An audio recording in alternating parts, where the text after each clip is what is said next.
आगे बढ़ने से पहले मैं चाहूँगा कि आप नोटिफिकेशन बेल अवश्य दबाएं, सब्सक्राइब अवश्य करें, लाइक करें, वीडियो को शेयर जितना कर सकते हैं करें। और अगर आप हमारा सहयोग करना चाहते हैं, आर्थिक रूप से हमें सक्षम बनाना चाहते हैं, तो आप QR कोड जो आपके स्क्रीन पर फ्लैश हो रहा है इसको स्कैन करके हमें अपना सहयोग जो है भेज सकते हैं। आपके स्क्रीन पे नंबर्स भी हैं, इसके भी माध्यम से चाहे फ़ोन पे हो, गूगल पे हो, पेटीएम हो या अन्य UPI के माध्यमों से भी आप हमें सहयोग राशि जो है भेज सकते हैं।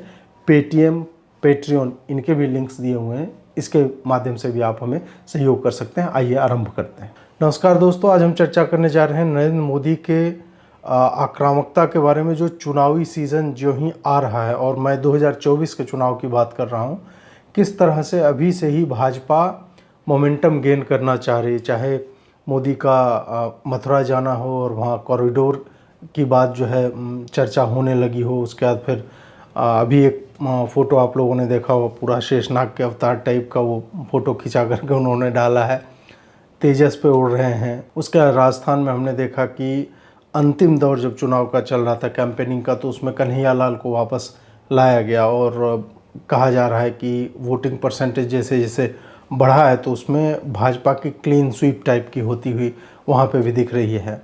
इसके इतर यदि हम कांग्रेस की बात करें तो अलका लांबा हो गए, सुप्रिया श्रीनेट हो गए, श्रीनिवास बीवी करके है, ये सब हो गए, तो आपको दिखेगा कि ये लोग एक शब्द को पकड़ के अभी चल रहे हैं। जिस तरह से चाय वाला और नीच और चौकीदार और ये सब करके चल रहे थे, वो शब्द है पनौती।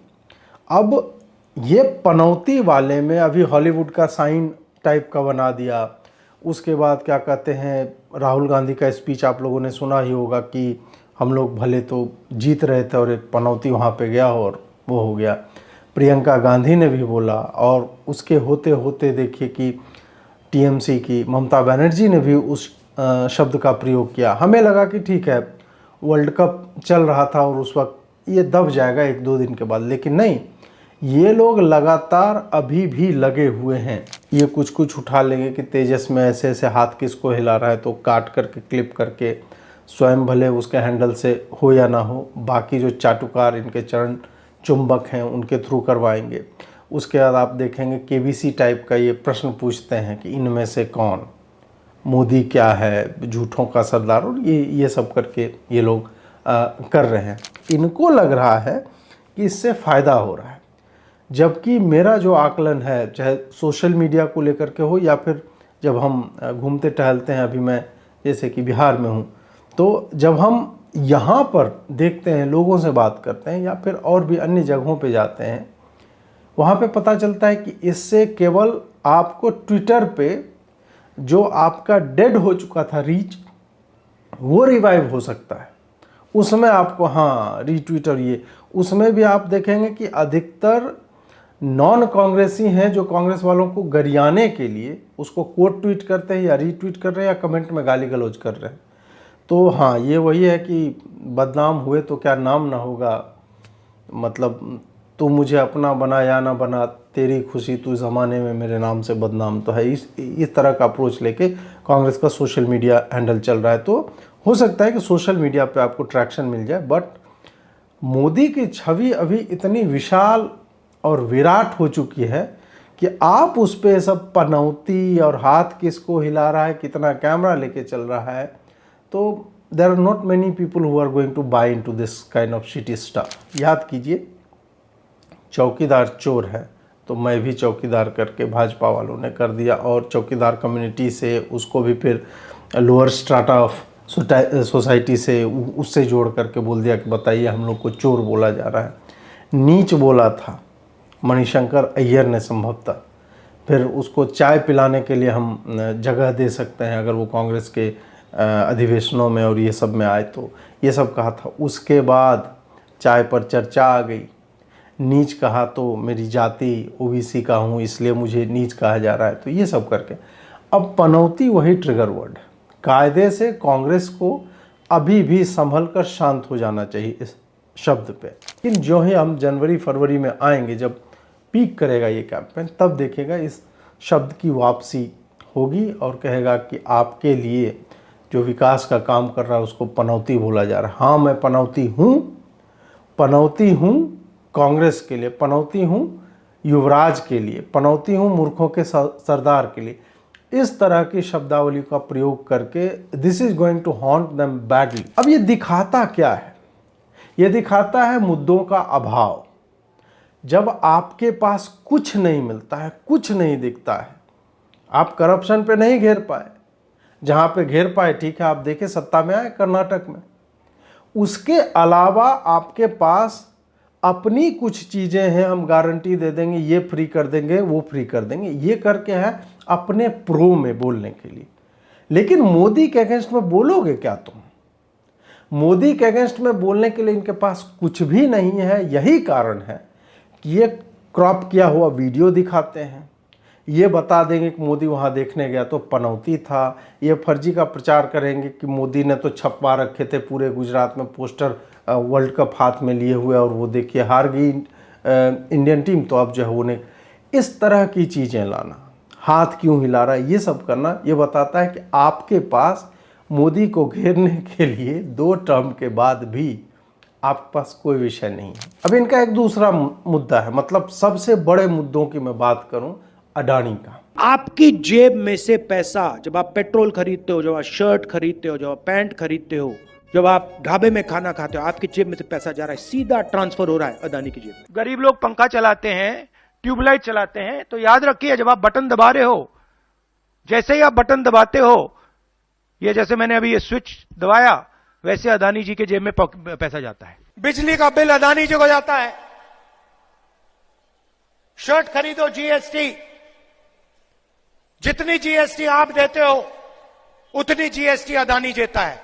जैसे आपने टीवी ऑन किया, खट, उनका मीटर वहां चालू हो जाता है अदानी जी के घर में। आपको पता है राहुल गांधी का जीवन कैसे चलता है? राहुल गांधी अपने कमरे में बिजली नहीं जलाते, फैन नहीं चलाते, वो पेड़ों के बीच, वृक्षों के बीच, और कपड़ा उपड़ा भी नहीं पहनते हैं। आपको जान के आश्चर्य, अडानी तो कपड़ा भी बेचता है, उसका फैब्रिक और टेक्सटाइल के भी बिजनेस है, तो कपड़ा भी पहनेगा तो उसको अडानी की जगह। तो राहुल गांधी जो वीडियो में आपको दिखता है, तो वो एक्चुअल में वो डिजिटली जो है मास्टर किया जाता है, पोस्ट प्रोडक्शन में नहीं तो उनका सब कुछ हिलता डुलता ये सब दिखता है भाई, जैसे डिम्पल उनके हैं उसी तरह पेयर्स में बाकी चीज़ें भी दिखती हैं उनकी। नंगा आदमी घूमता है और दौड़ता है, पेट्रोल नहीं लेता है, क्योंकि पेट्रोल लेगा अडानी को पैसा जाएगा। खाना नहीं खाता है, खाना खाते हालांकि उनकी तस्वीरें आई हैं, लेकिन वो सब झूठ है, चला हुआ है, संघियों ने फोटोशॉप करके डाला है। तो राहुल गांधी जो है ना, जो भी कार्य जिससे अडानी को पैसा जाता है वो नहीं करते हैं। अभी सुप्रीम कोर्ट का जो कल परसों में निर्णय आया है, उसमें उन्होंने प्रशांत भूषण को खूब लताड़ा है। प्रशांत भूषण को बोला गया कि भाई अपने देश की एजेंसियों पर भी थोड़ा ध्यान दो, विश्वास करना सीखो, कि उन्होंने भी कुछ समय लगाया है, प्रोब किया, उसके बाद ये बता रहे हैं। तो प्रशांत भूषण बोला नहीं नहीं नहीं नहीं, OCCRP जो जॉर्ज सोरोस वाला है, उसका रिपोर्ट आप देखिए, और उसका रिपोर्ट आप देखिए कि उसके रिपोर्ट में जिस सोर्स को कोट किया गया है वो प्रशांत भूषण का ही NGO। आप सोचिए, ये चल रहा है इनका साइकिल ऐसे करके। तो उसको काफ़ी गरियाया गया है कि तुम जो है विदेश के अखबारों की कतरन पे हम नहीं चलते हैं। सुप्रीम कोर्ट ने ये सब बोल के उसको लताड़ा है। तो ये सब हुआ। अब यहाँ पर भी मतलब अडानी वाले मामले में भी इतना एक आप, मुझे लगता है कि इस वर्ष के जनवरी से चल रहा है अडानी को लेके, मतलब टारगेटिंग एक चल रहा है। अडानी को आर्थिक रूप से तो नुकसान हुआ ही, हालांकि अब भरपाई लगभग मतलब होती दिखती है, फिर भी इस 10 महीने में उनकी कंपनी जितना बेहतर कर सकती थी, तो इससे झटका तो लगा। और हो सकता है कि ये लोग बैठे हुए हैं कि अबे हमें दूसरी कंपनी को टारगेट। इस सारे विशेष कैंपेन के बाद भी लोग से आप बात करेंगे तो लोग कह रहे हैं कि नहीं, मोदी ने हमारी इकॉनमी नंबर 5 पे लाई और नंबर 3 पे भी ले जाएंगे। युवा लोगों से जब बात करने जाते हैं, चाहे अजीत अंजुम हो या कोई भी हो, ग्राउंड रिपोर्टिंग कर रहे हैं, तो वो बताते हैं। और हाईली प्रो मोदी है युवाओं का स्टैंस कि नहीं नहीं, गहलोत नहीं कर रहा है सही, हमें मोदी में जो, और बोलता है कि मोदी का तो अभी इलेक्शन भी नहीं, तो बोलता है उससे हमको मतलब नहीं, मोदी को देंगे, कमल छाप को देंगे वोट। मोदी और भाजपा जो है अब 2024 वाले चुनावी मूड में आ गए हो। पूरी तरह से आक्रामक रवैया इन्होंने अपना लिया है। इसका पहला उदाहरण हमें देखने को मिला राजस्थान में, जब कन्हैया लाल के बारे में सब ने लिखना आरंभ किया। हालांकि मैं भाजपा वालों को तो पापी ही कहूँगा इस मामले में कि तुम अभी तक सोए रहे और जो भी कन्हैया लाल के लिए या बाकियों के लिए आवाज़ उठाने की बात तो हम लोगों ने उठाई है। तुम्हारा तो इसमें कुछ भी नहीं है, तुम बस उसको हिंदुओं के कॉज को, हिंदुओं के शवों को केवल और केवल चुनाव के समय याद आते हैं। अगर इतनी हिम्मत है भाजपा में, उसके शीर्ष नेतृत्व में, तो आप भाई सर्तन से जुदा को आप क्यों नहीं बोल रहे हो कि ये अटेम्प्ट टू मर्डर वाला स्लोगन है और ऐसा जो भी करेगा तो आप क्यों नहीं बनाए कानून इसके लिए? कानून तो छोड़िए, आप एक भी रैली में इसके बारे में नहीं बोल पाते। क्यों? सीए पे डेडलाइन, इनके एक मिनिस्टर ऑफ स्टेट है, उन्होंने बोला है कि सीए इम्प्लीमेंट हो जाएगा। हालांकि बहानेबाजी इन्होंने पूरी की कि नहीं हमने दिसंबर में पास कर दिया, फिर जनवरी में राज्यसभा और ये सब हो गया और सब बिल हो गया, लॉ बन गया, लेकिन एक्चुअल इम्प्लीमेंटेशन इसलिए नहीं हो रहा है कि उसको इम्प्लीमेंट करने के लिए बहुत सारे हमारे पास और कानून बनाने थे, उसके बाद होगा। तो अब मार्च 2024 जो है इम्प्लीमेंटेशन का, और सीए पे भी मैंने मतलब मुझे लग रहा है मैं जनवरी से बोल रहा हूँ कि भाजपा इन सब चीज़ों को अक्टूबर नवंबर के बाद ही भुनाएगी, और वो फिर इस पे भी शगुफा जो है छोड़ दिया गया। मुझे लगता है कि इस पे भी अब ये बोलेंगे कि हम कैसे रोहिंग्या को भगा दें। करेंगे कुछ नहीं, बोलेंगे अवश्य। और एक कॉलेजियम को लेकर के है, मुझे लगता है कि वो मुद्दा भी संभव है कि वापसी करे, नहीं तो अगर इनका इंटरनल ट्रूस हो गया होगा मतलब सरकार का और न्यायपालिका का या सीजेआई का, तो ठीक है, उस बात को ये लोग पुश नहीं करेंगे। लेकिन बहुत संभावना है कि ये लोग अभी थोड़ा सा जुडिशरी पे आक्रामक होंगे या ये ट्वीट फीट जो है वो लिखते हुए आपको दिखेंगे। अब मथुरा में मोदी गए और पहली बार कोई पीएम गया, इस तरह से प्रचारित किया गया और पूरा फोटोग्राफ्स कि हाँ अब ये होगा। उसके बाद फिर वृंदावन में एक कॉरिडोर की भी बात चल रही है। अब कॉरिडोर को लेकर मैं थोड़ा सा बोलना चाहूँगा। उसको लेकर के मेरी राय जो है ना मतलब प्रो कॉरिडोर है ना अगेंस्ट कॉरिडोर है। क्यों? क्योंकि हमने बनारस में देखा कि क्या हुआ। बनारस में पहले जो है 4 फीट की सड़क होती थी और लंबी लाइन लगती थी उसमें जाने के लिए। अभी ओपन हो गया है, बहुत विशाल एरिया है, उसमें कोई भी जा सकता है इस तरह से। लेकिन इसके इतर यह भी हुआ कि जो प्राचीन मूर्तियां थी वो इग्नोर्ड है, फेंकी हुई है कहीं पे। उन मूर्तियों की प्राण प्रतिष्ठा हो सकती थी या कॉरिडोर में ही 108 आप छोटे छोटे मंदिर बना सकते थे। उस तरह से अक्षय वट एक था, मुझे लगता है उसको उखाड़ के फेंक दिया गया। तो ये सब त्रुटियां वहाँ पे हुई है जिसकी आलोचना होनी चाहिए। पर्यटन ही 100% उसका एस्पेक्ट ना हो जाए आपके कॉरिडोर का। पर्यटन एक छोटा आयाम हो सकता है उसका, धर्म जो है 90% उसका लेना चाहिए, धार्मिकता। वही अब ब्रज में क्या हो रहा है, वृंदावन में मैंने देखा कुछ लोग जाके, वो प्रेमानंद बाबा है, उनसे भी बातचीत कर रहे थे कि 400 वर्ष पुराने या उससे भी पुरातन जो घर हैं उन सब को भी तोड़ा जा रहा है, या एविक्शन का नोटिस आ गया उनको कि यहाँ कॉरिडोर बनेगा। कॉरिडोर बनाइए।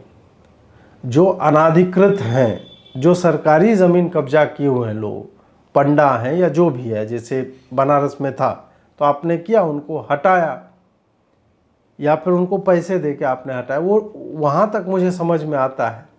लेकिन उन लोगों को जो पीढ़ी दर पीढ़ी रहते आ रहे हैं उनको डिस्प्लेस करना, मुझे लगता है कि ये आप ब्रज भूमि से ब्रजवासियों को हटाना, ये थोड़ा सा ये जाति हो जाएगी। तो उसमें क्या कोई एक संतुलित रास्ता बना के मिडिल पाथ निकाला जा सकता है क्या? इस पे भी सरकार को मुझे लगता है कि सोचना चाहिए। आपको मेरा आकलन कैसा लगा, ये विश्लेषण कैसा लगा, कमेंट में अवश्य लिखिए। और अंत में एक बार फिर से मैं आप सबों से अनुरोध करना चाहूँगा, लाइक शेयर और सब्सक्राइब करें, नोटिफिकेशन बेल अवश्य दबाएं। इसके साथ ही अगर आप हमारा सहयोग करना चाहते हैं तो स्क्रीन पे QR कोड हमने लगाया है, जिसके माध्यम से आप स्कैन करके हमारा सहयोग कर सकते हैं। और ये नंबर भी हैं जिनके माध्यम से आप गूगल पे, फ़ोन पे, पेटीएम आदि के भी माध्यम से हमारा सहयोग कर सकते हैं। जुड़ने के लिए बहुत बहुत आभार। नमस्कार।